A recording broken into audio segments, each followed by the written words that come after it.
Nuestro invitado de hoy solo logró convencerme de que era realmente liberal cuando me demostró que tenía un barco. Eso sí que es anhelo de mar. Periodista cultureta y tuitero polémico, pasará la historia por haber reivindicado la paella con chorizo antes que por su libro Me cago en Godard. En otra vuelta de tuerca, Pedro Ballín.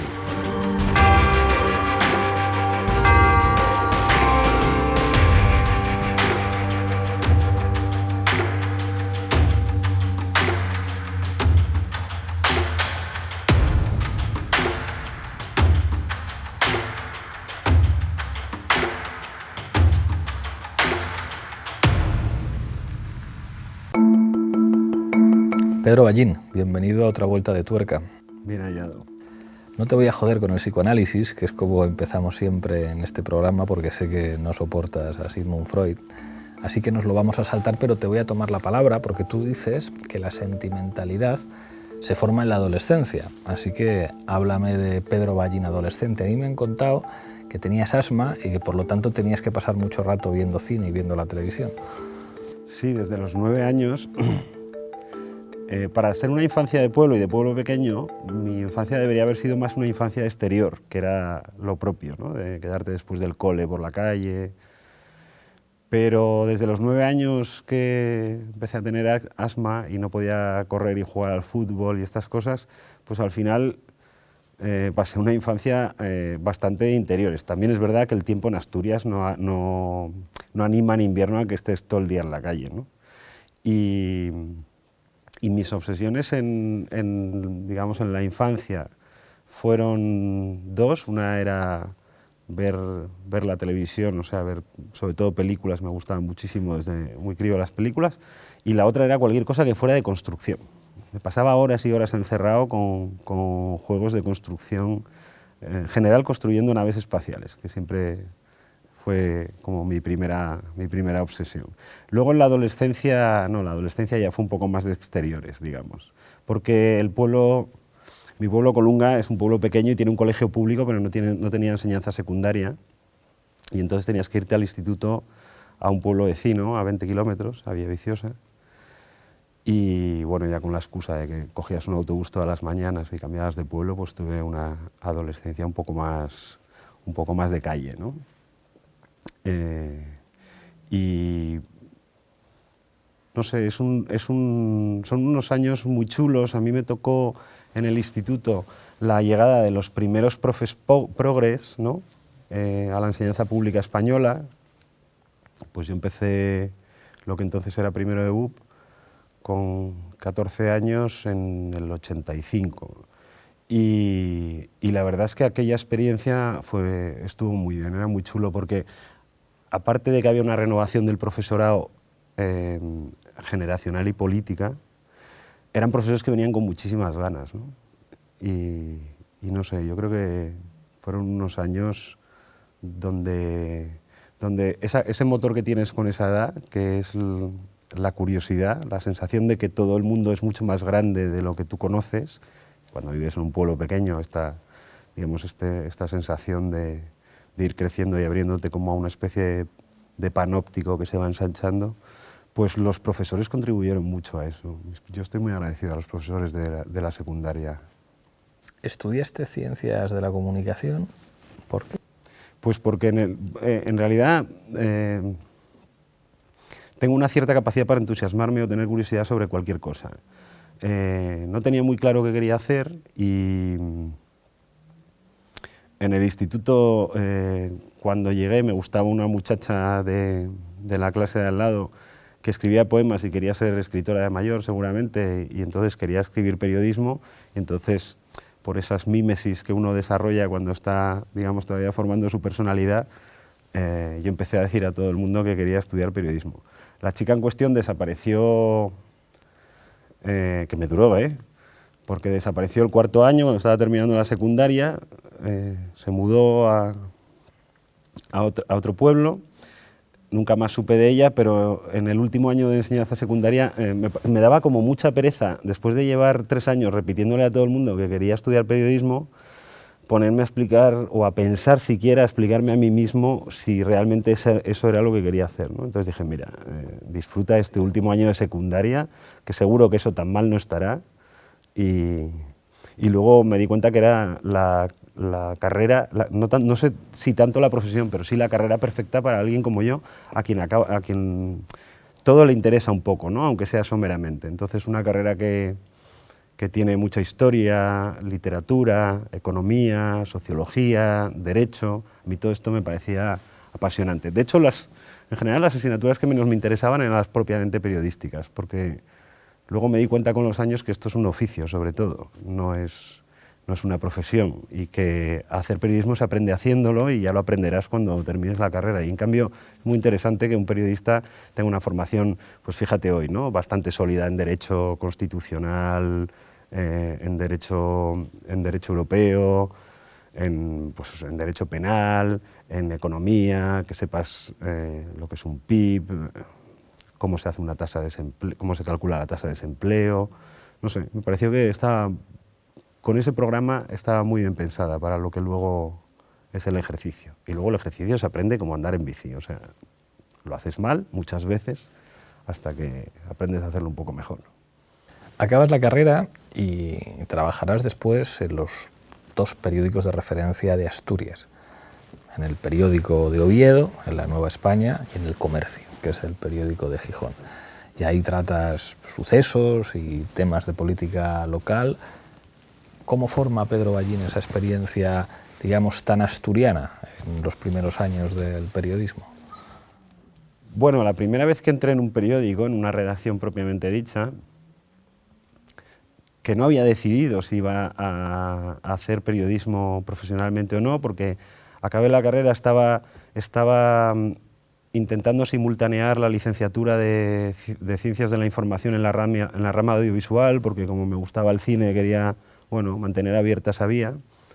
Y cuando llegué de prácticas a La Nueva España la primera vez y vi la actividad de una redacción, los que somos de mi generación no habíamos visto todavía periodistas de Telecinco, pero habíamos visto Lugran y habíamos visto pelis como Todos los hombres del presidente y esta cosa bulliciosa de las redacciones, y me quedé prendado.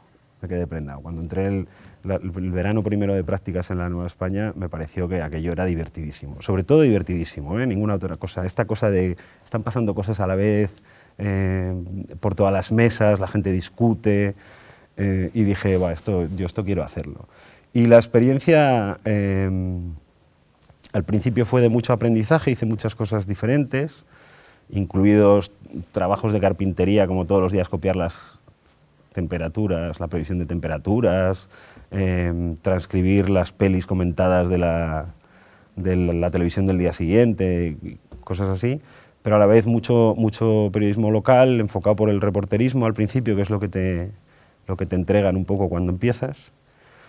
Y con los años, al final estuve 8 años prácticamente en Oviedo, porque para el periódico de Gijón también trabajé desde la delegación de Oviedo.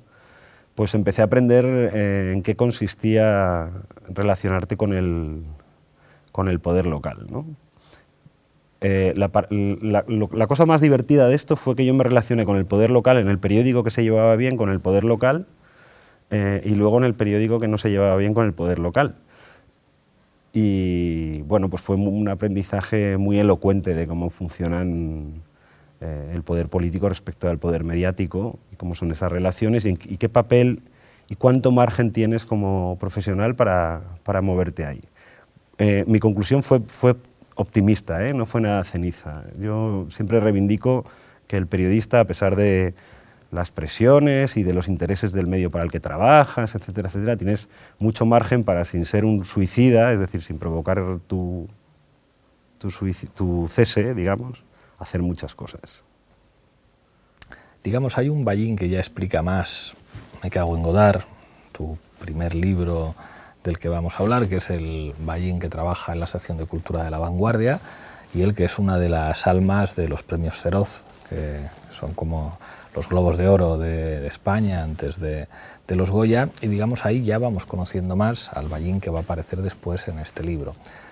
La tesis fundamental de este libro básicamente es una defensa del cine de Hollywood frente al cine de autor europeo, e incluso plantear que hay mucha más izquierda en el cine de Hollywood que en el cine de autor europeo, que en realidad es conservador y burgués. Explícame esto. Bueno, tiene que ver sobre todo con un presupuesto del que me di cuenta, de hecho, en Asturias. A raíz de tener que entrevistar a un chico que había hecho una tesis doctoral sobre el cinematógrafo, se llama algo así como el cinematógrafo y las varietés, que explicaba cómo el cinematógrafo llega a los pueblos y a las ciudades en un carromato, ¿no? El cine es un arte o una expresión cultural genuinamente plebeya, casi lumpen, o sea, es una cosa que efectivamente va por las ferias, junto con los carromatos de hombres fenómeno y con los vendedores de crecepelos y por eso desde su origen es tremendamente inteligible, o sea, es muy fácil, lo ves muy claro cuando analizas cómo es el primer cine, ¿no? Las primeras películas que todas duraban unos 11 minutos de los grandes cómicos, de Max Linder, el francés, hasta Charles Chaplin, todo es perfectamente comprensible, es de una llaneza. Creo que es un hijo de la democracia liberal, el cinematógrafo. Y en buena medida, visto con perspectiva, el cine de autor es una apropiación burguesa de un lenguaje popular. Es verdad que la alta cultura, en general, no solo el cine, pasa por ser muy progresista, pero en realidad esto es poco más que un lugar común y a poco que uno lo analice es falso, o sea, no se sostiene. De hecho, la alta cultura, tanto en lo literario como en las artes plásticas, como en fíjate, en la música, lo que llaman música contemporánea, ¿no? Cuando la música clásica vence las convenciones de la armonía, no son más que mercados segregados, que diría Baudrillard, para los burgueses. Y coincide su surgimiento, yo diría que la literatura, como el Ulises de Joyce, dejó de poner puntos y comas, la poesía dejó de rimar y de medir sus versos, a la vez que la música prescindió de la armonía y que las artes plásticas prescindieron de la figuración. Todo este fenómeno de codificación cultural, que es generar un mercado segregado para gente que ya está preparada de antemano, coincide con el surgimiento de la cultura de masas, con el momento en que en las ciudades empiezan a crecer porque hay grandes masas de trabajadores que se mudan del campo a la ciudad y empiezan a tener, gracias a los derechos laborales conquistados, horas de ocio. Y entonces hay un mercado cultural para las clases populares. La música que antes se tocaba en la corte se empieza a tocar en los kioscos de los parques, empieza a haber exposiciones universales, empieza a haber toda una cultura de masas. Justo en ese momento se produce una brecha y nace algo que hoy conocemos como la alta cultura, que es la literatura elevada. Pues el fenómeno del cine de autor forma parte de esto mismo, no deja de ser un mercado muy burgués. En el libro no le resto ni le pongo valor a la calidad artística de esos cineastas, pero es cierto que tienen un componente de clase y de hecho esto se expresa muy sencillamente con cuáles son los festivales de cine, del cine de autor, en qué tipo de ciudades se celebran y qué tipo de público y a qué tipo de público hablan esas películas, ¿no? Y para mí es muy obvio que es un mercado de burgueses que quieren no parecer clases populares, ¿no? Si tu libro recibiera el tratamiento periodístico que recibe Podemos, seguramente los jefes de los periodistas que tuvieran que escribir sobre tu libro impondrían un titular que sería algo así como Cruzada de Ballín contra el marxismo cultural. ¿Qué querría decir este título? Bueno, porque creo que ha habido una...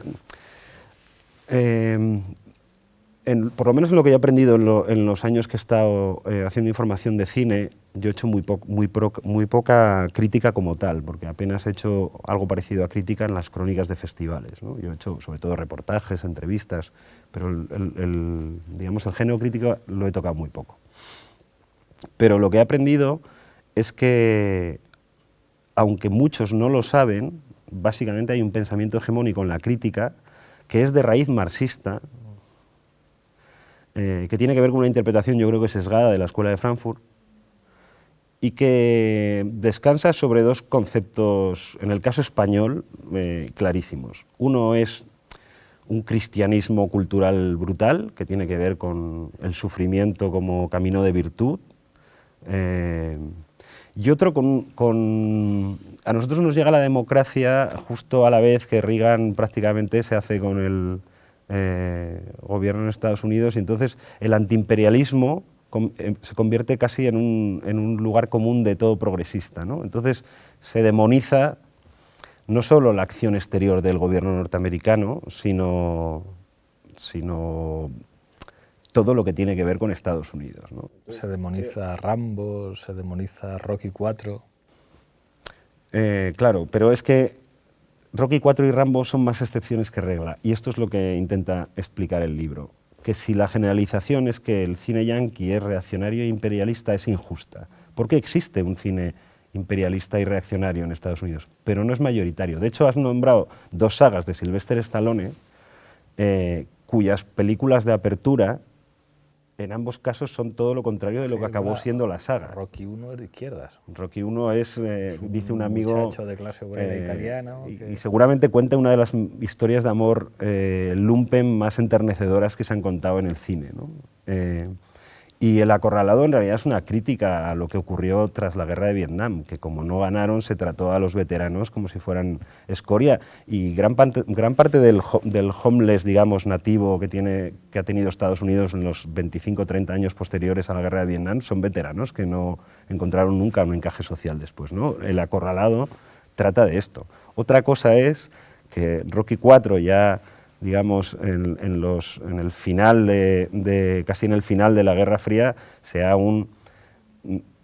yo creo que es casi enternecedor de puro pueril, que es el retrato que intenta hacer de la Guerra Fría Rocky IV. Y esas pelis existen. De hecho, incluso durante el reaganismo hubo un intento de hacer un cine sobre los negocios de corte Chicago Boys, ¿no? Armas de mujer, que estuvo muy nominada, no recuerdo, pero creo que media docena de estatuillas optaba, y pasa por ser una peli de emancipación de la mujer. En fin, en realidad es un elogio del tramposo en el mundo de los negocios, ¿no? Del que usa subterfugios para triunfar. Pero esto duró muy poco, y en el caso concreto de los negocios, Oliver Stone puso el punto sobre la I con Wall Street, y casi desde Wall Street en adelante Estados Unidos, o Hollywood mejor dicho, nunca volvió a hacer un elogio de Wall Street como tal. De hecho, todo lo contrario, y lo hemos visto con la crisis económica. Novela y relato. Dices que la novela es la estructura de alta cultura a la que trata de imitar el cine de autor, y el relato, el storytelling, que es, digamos, el cine de Hollywood, es por contra mucho más popular. Explica esto. Bueno, esto es robado, ¿eh? Esto tiene que ver con un ensayo que a mí me marcó mucho, que se llama The Storytelling, el cuentacuentos sería la traducción, de Walter Benjamin, donde explica que crea una dialéctica. Este tipo de clasificaciones siempre son un poco falsas, porque luego en todo hay un poco de las dos cosas, ¿no? Pero digamos que él establece una frontera entre lo que es el cuento como una tradición casi preterliteraria, que procede casi de los relatos orales contados a la luz del fuego, que es una narrativa con una función social, yo diría que hasta biológica, clara. Y que por lo tanto se puede repetir y adaptar. Y que existe no es desde tiempo inmemorial. Que es una creación única. Y en la que están esos relatos heroicos, que es una forma de enseñar y prevenir a las nuevas generaciones, ¿no? Sobre el enemigo, sobre lo que hay más allá de las fronteras, sobre los monstruos, sobre el héroe que salva a su comunidad. Entonces lo que Walter Benjamin sostiene es que este tipo de narraciones que tienen una función social, más allá de su conciencia de tenerla, preexisten a la novela, y que la novela es un giro un poco burgués y ensimismado, que además cosifica el resultado de la narración. Y esto es muy importante. En el cuento, el relator no es un creador. En el fondo es un legatario, es alguien al quien le han contado. Esto lo podemos ver con la tradición, por poner un caso de Arturo, ¿no? Arturo tiene diferentes plasmaciones a lo largo de la literatura, desde el siglo XII hasta el año 70 y tantos, que Steinbeck hizo la última versión literaria de Los Caballeros de Arturo.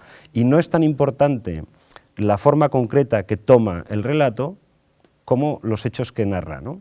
Que además pueden variar según la versión.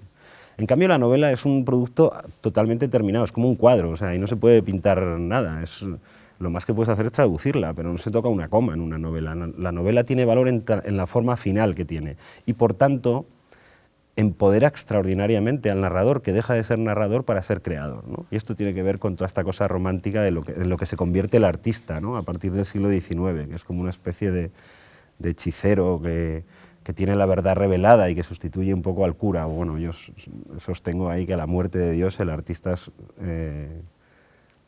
sustituye al cura como el tipo al que hay que escuchar, porque él tiene acceso a la trascendencia que los demás no tenemos, ¿no? Entonces, en este juego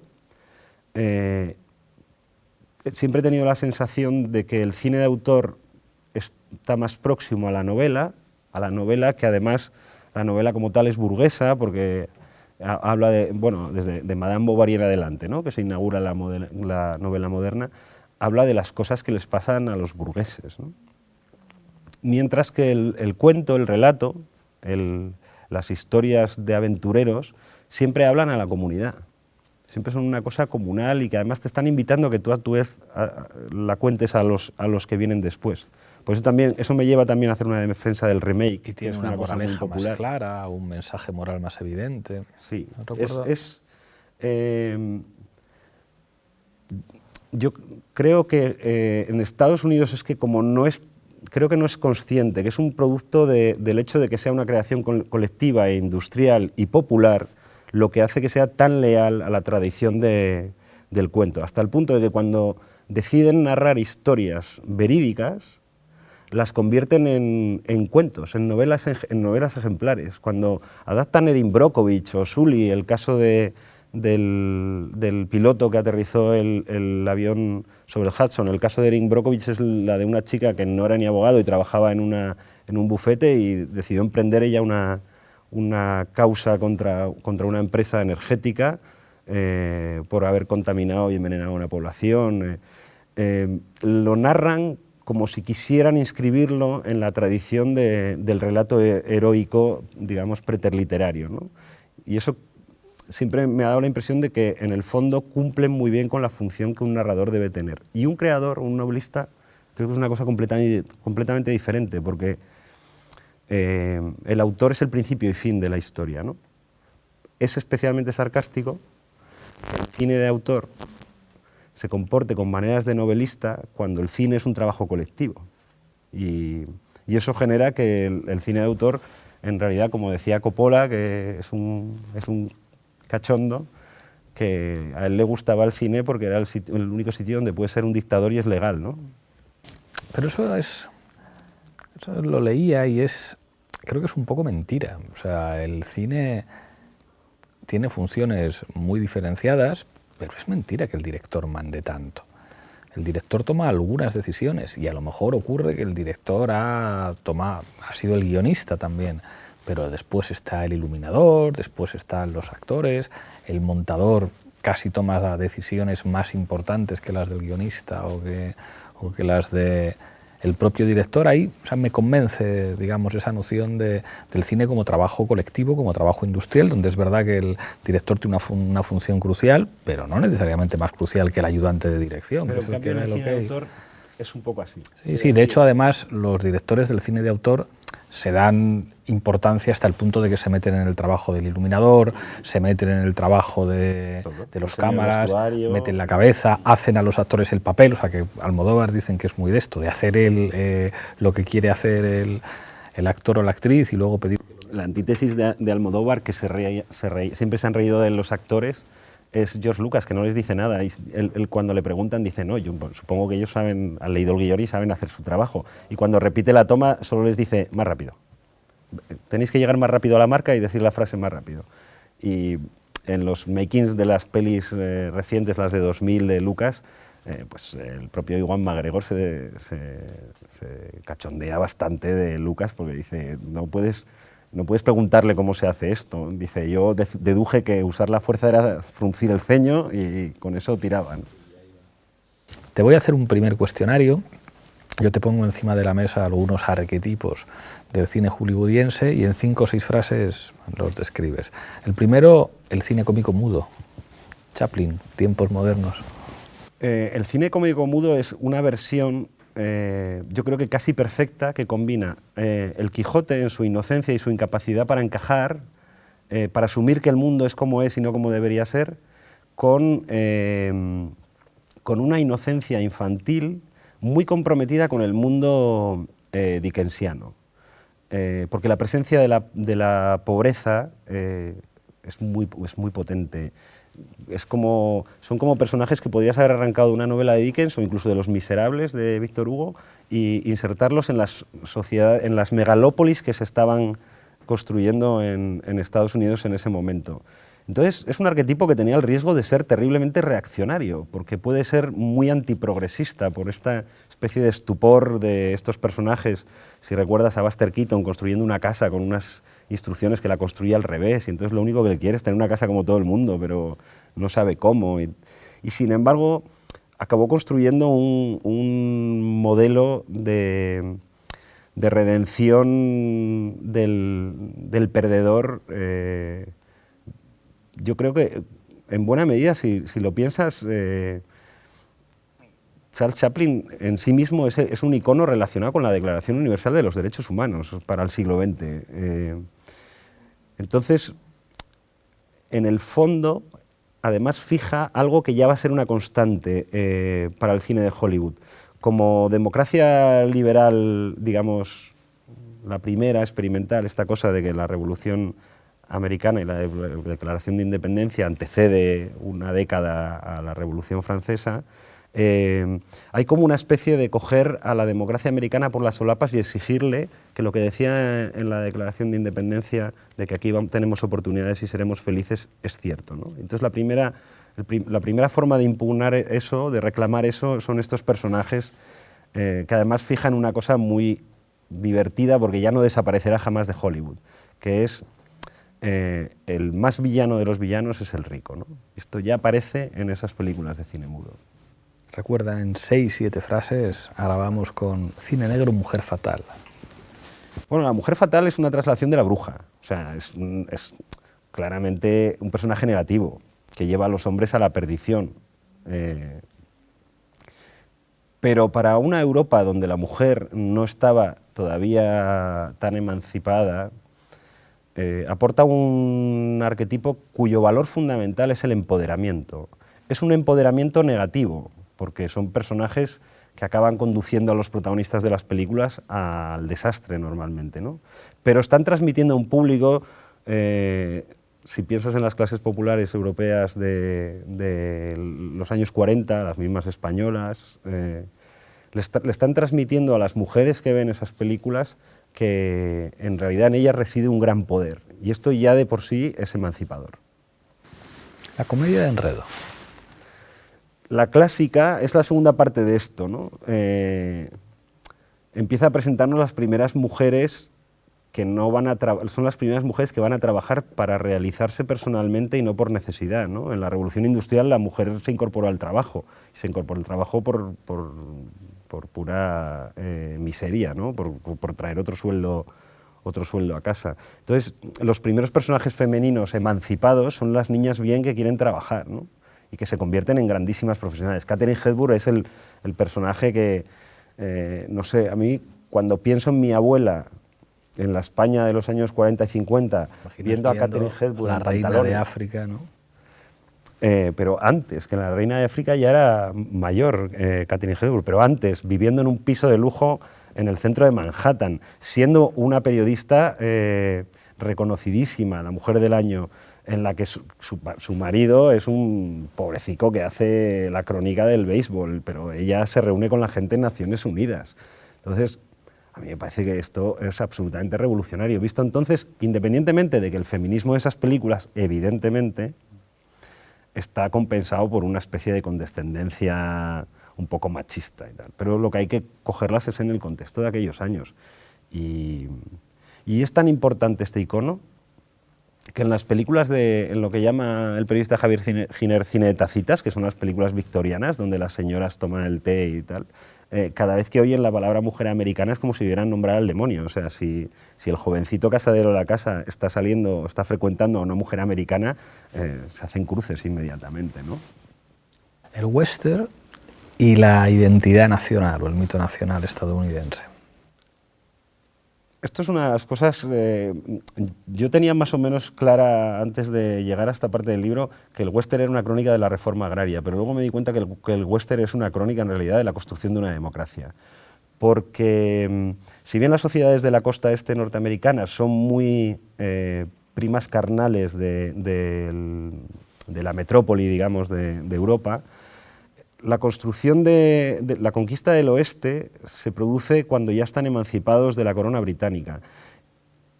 Como prácticamente el exterminio de indios se había completado en los siglos anteriores, mandaban a los granjeros, no es una conquista hecha con el ejército liberando tierras, sino que mandaban a los granjeros a que se las tuvieran allí con los indios que quedaran y bueno, que montaran. Los indios que son siempre, digamos, extraterrestres, es decir, son, lo explicas muy bien eso, son la alteridad, es el otro constitutivo. No hay mucha diferencia. Lo más que se le puede reprochar, efectivamente el western no es una crónica de un exterminio, porque el exterminio ya se había producido. De hecho, las guerras indias en el siglo XIX, que es el periodo clásico del western, producen muy pocas bajas en términos relativos. El exterminio se había producido previamente. Pero es verdad que aparecen muy pocos indios contra lo que la gente cree proporcionalmente en el cine del oeste, y que casi siempre, hasta los años finales de los 50, aparecen como una cosa que está ahí de decorado. En La diligencia de Ford se ve muy bien, ¿no? Es como una amenaza nombrada, pero que no es un personaje propiamente dicho, ¿no? Es muy interesante cómo el viaje del western casi siempre es un viaje de la selva a la ley, y por eso es una crónica de la construcción democrática, y es la forma en que Estados Unidos se dota de mitos medievales. O sea, mientras las coronas británicas tenían a su Roland, su Arturo o su Pelayo, la construcción de la identidad norteamericana la hace el cine, la hace Hollywood. Por eso el western es importantísimo en la identidad norteamericana. Y la crónica real de lo que cuenta el western siempre es un viaje de la selva a la ley, porque es verdad que hay violencia, es verdad que la ley no alcanza, el Estado no manda, pero normalmente el cowboy solitario de pasado ignoto entra en un valle donde manda el dinero por la vía de la violencia, y cuando se va manda la ley, ¿no? Esto es lo que cuenta Raíces Profundas, que luego repitió Clint Eastwood en casi el mismo esquema narrativo en El jinete pálido, ¿no? En un caso era un terrateniente que perseguía a los pequeños agricultores, y en el caso de Clint Eastwood era la misma historia con un empresario de la minería que quería sacar a todos los pobrecicos que estaban bateando el oro en el río, ¿no? Pero esto es especialmente llamativo porque lo que nos han contado siempre es lo contrario, que el western es una especie de oda a la narcoliberal, ¿no? Al tipo que lo impone todo por la violencia. Entonces, efectivamente, esa violencia existe, pero el relato es una crónica de la construcción de una democracia. Reivindicas también en el libro que los superhéroes estadounidenses o del cine estadounidense son en realidad superhéroes de la clase obrera. Bueno, esto tampoco hay que inventarse nada. O sea, tanto los que escribían y dibujaban los primeros cómics, los primeros tebeos de superhéroes, como el público al que se dirigían eran clases populares. Y aparte que además su compromiso político desde su nacimiento es antifascista. Las primeras portadas de los grandes clásicos del género, de Capitán América o creo recordar que también Daredevil, eran, antes de que Estados Unidos entrara en la guerra, aparecían allí dándole bofetadas literalmente a Hitler, ¿no? En realidad es un fenómeno, desde el punto de vista casi antropológico, muy interesante el superhéroe, porque es crear a Arturo ahora.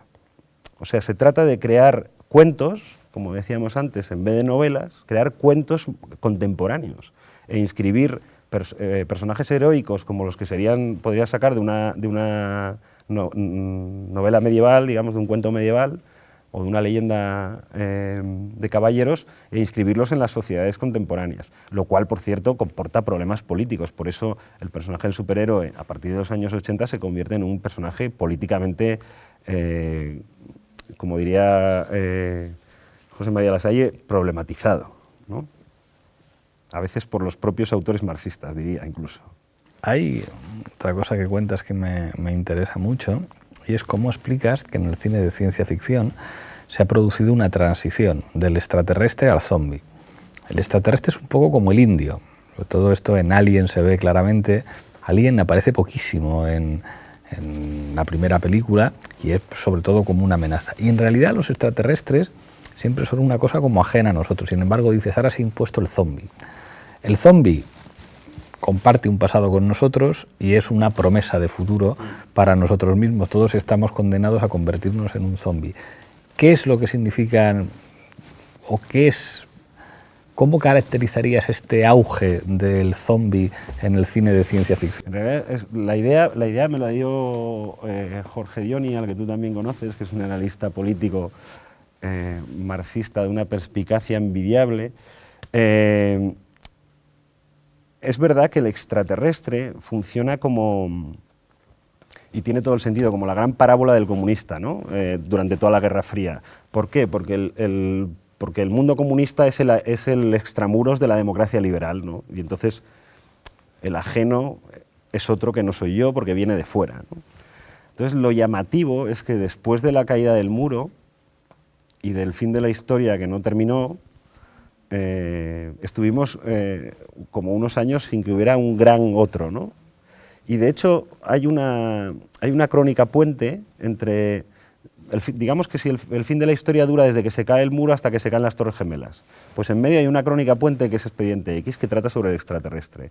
Pero ya no habla de un extraterrestre como una amenaza, sino de una amenaza de nuestros gobiernos y los extraterrestres juntos para acabar con nosotros.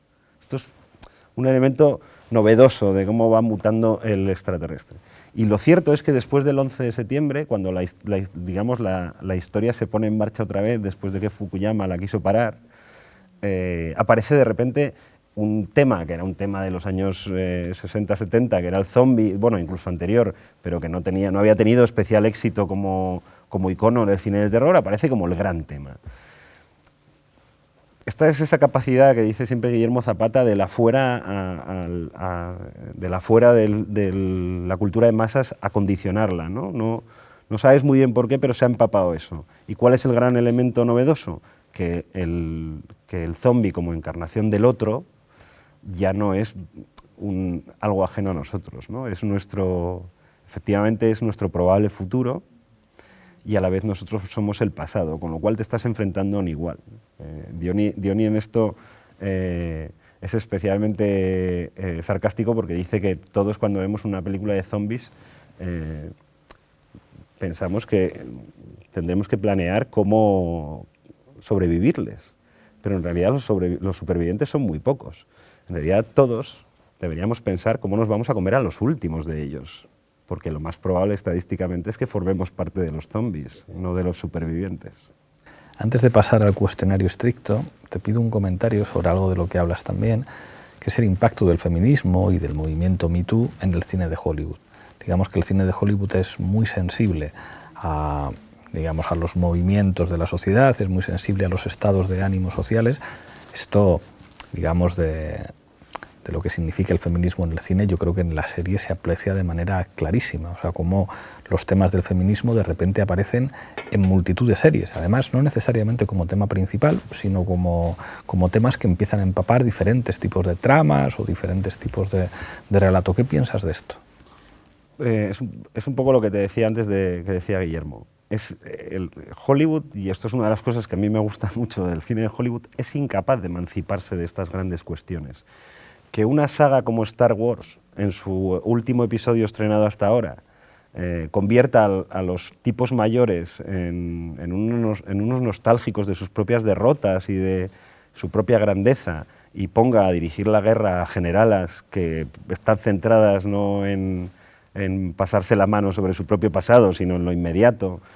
Y de hecho que contengan a los jóvenes héroes para decirles, no, o sea, esto está muy guay esto de destruir la Estrella de la Muerte, pero si vas a destruir la Estrella de la Muerte a costa de que perdamos a todos los demás, pues a lo mejor el sacrificio no merece la pena, vamos a pensar cómo sobrevivir, ¿no?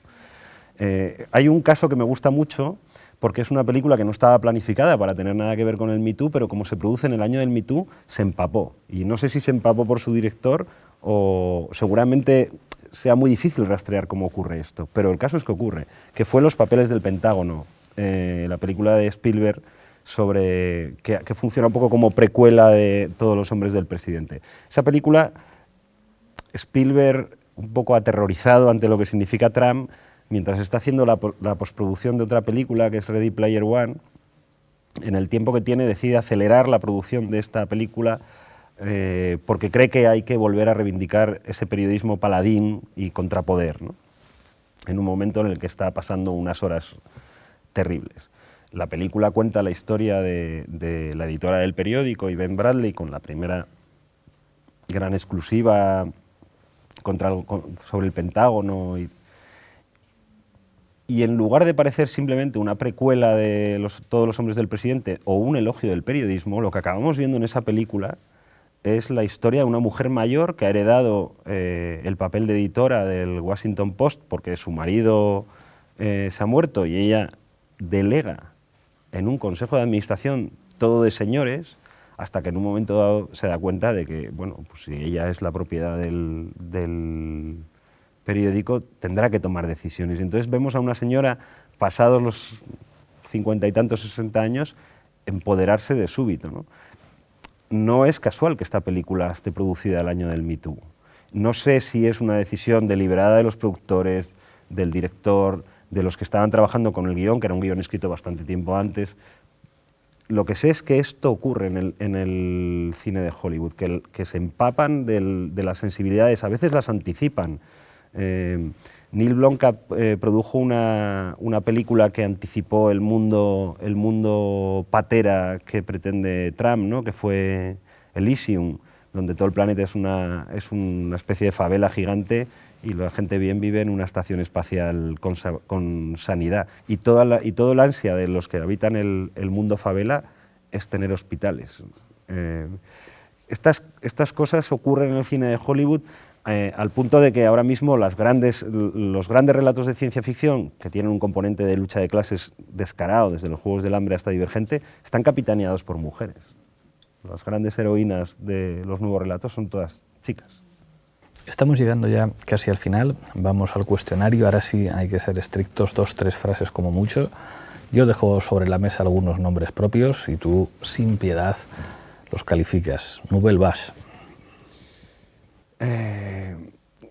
Niños de derechas pretendiendo hacer cine de izquierdas. Lars von Trier.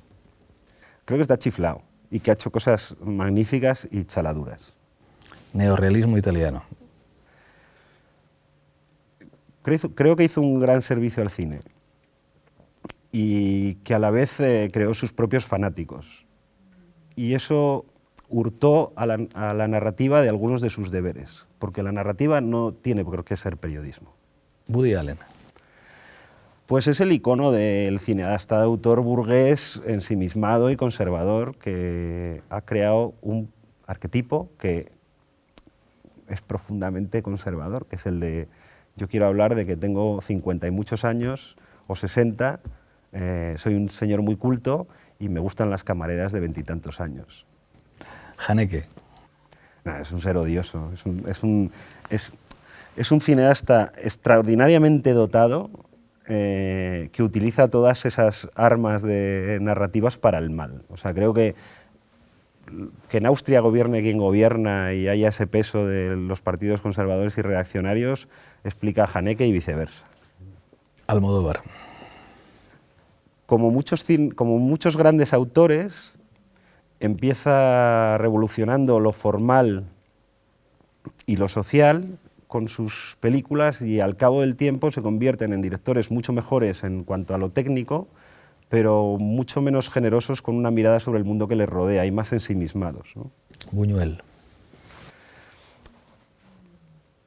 Esta es complicada porque a mí me interesa de Buñuel lo que no, en realidad no es lo que le ha dado fama. A mí me gusta muchísimo su etapa mexicana, es la que más me interesa. Es la que más me interesa. Porque la crónica de España que... El desierto, magnífico, el Nazarín, discreto encanto de... Los Olvidados, incluso la adaptación que hace de Cumbres Borrascosas. Es el mejor A Buñuel, mí yo este creo. es el que me interesa. Y no me interesa nada Belle de Jour, me interesa Viridiana, pero lo justo. Yo tengo un problema, que cuando él trata los usos y costumbres de la Sociedad Nacional Católica Española, lo hace desde la perspectiva del pecador. O sea, es como si él fuera demasiado consciente de que está violando la norma, ¿no? Violando el dogma. Y yo lo vi o lo descubrí en profundidad justo a la vez que descubrí a Renoir, y claro, el contraste es bestial, porque Renoir en los años 20-30 ya hacía un cine que desde el punto de vista sexual, de las convenciones sociales, estaba absolutamente emancipado. Me cuesta ver mucho películas que quien las hace tiene la conciencia de pecado cuando la hace, y me resulta muy ajeno. Yo no he tenido una educación muy estricta en eso, y entonces esa parte me cuesta fatal me en el estira cine mucho de con Buñuel. Buñuel, ¿eh? Bueno, nos queda ya, solamente para terminar el cuestionario, un libro que recomendarías a todo el mundo. Bueno, mira, si fuera de ensayo tendría que decir La semilla inmortal de Jordi Bayó y Xavi Pérez, porque además este libro les debe muchísimo. El trabajo que ellos hicieron sobre el análisis de los arquetipos en el cine y cómo se van repitiendo desde la época de las tragedias del teatro grecolatino hasta nuestros días me parece que es fundamental. Y si fuera de ficción, sin lugar a dudas, El día de la independencia de Richard Ford, que me parece que es una de las más conmovedoras formas de entender cómo vivir sin convertirte en un tarao en una democracia occidental del siglo XX-XXI. ¿Quién es una maestra o un maestro para ti? Bueno, ahora, yo siempre he sido muy de buscar mentores, como he cambiado mucho de trabajo además, siempre si fuera ciclista sería muy de pillar una rueda para subir el puerto, porque siempre lo he hecho. Y ahora mismo, indudablemente, Enric Juliana, ¿no? que es además amigo y yo creo que es una absoluta referencia en la forma de enfocar la crónica política, pero no de ahora, sino de los últimos 15 años. Para mí, sin lugar a dudas, el mejor de su especialidad. ¿Un referente político para ti? Pues es que yo tengo mucho respeto a los políticos, cosa rara, porque parece que prima una mirada muy cínica sobre los políticos. Tanto como un referente, es que mi referente político es Jet Bartlett, que es de ficción, y entonces me ha costado mucho encontrar a nadie cerca que estuviera a la altura. Pero en lo inmediato, ahora mismo, en la gente haciendo crónica parlamentaria, la gente que sigo, mejorando lo presente, yo creo que Aitor Esteban, todo el mundo sabe que es un parlamentario modélico y un político astuto. Tengo debilidad por Ábalos, no sé por qué, me gusta la forma de hacer política de Ábalos. Dejémoslo porque devoción está por hecha Yolanda Díaz. Puedo seguir, ¿eh? Para no molestar a tu mentor. ¿A quién digo que no me regañe Juliana como referente político? Siguiente pregunta. No tenemos los mismos referentes políticos, te diría, incluso. Puede ser. Una película que recomendarías a todo el mundo, sé que esto es muy difícil hablando de un libro sobre películas. Pues una que no aparece en este libro, porque no es ni cine de autor, ni europeo, ni es una película de Hollywood. Mi vecino Totoro, de Hayao Miyazaki, que me parece, incluso desde el punto de vista de la estructura narrativa que tiene que tener una película, me parece, es un 10 de 10, o sea, es una de esas películas donde todo está bien. Una serie. Iba a decir, voy a molestar a la gente. Newsroom, de Aaron Sorkin. Macaboy. Y ya por último, ¿qué canción te gustaría que sonase cuando te incineren? Pues tiene que ser una canción animada, indudablemente. Una canción, no sé, yo creo que Viviendo en la era pop de La Casa Azul podría ser un buen tema. Ya solo me queda pedirte que cojas con la mano izquierda la taza de la tuerca y mirando esa cámara brindes por lo que quieras. Bueno, pues voy a decir una ñoñez y voy a brindar por la cándida adolescencia, que es el brindis de Memorias de África. Muchísimas gracias. Gracias a ti.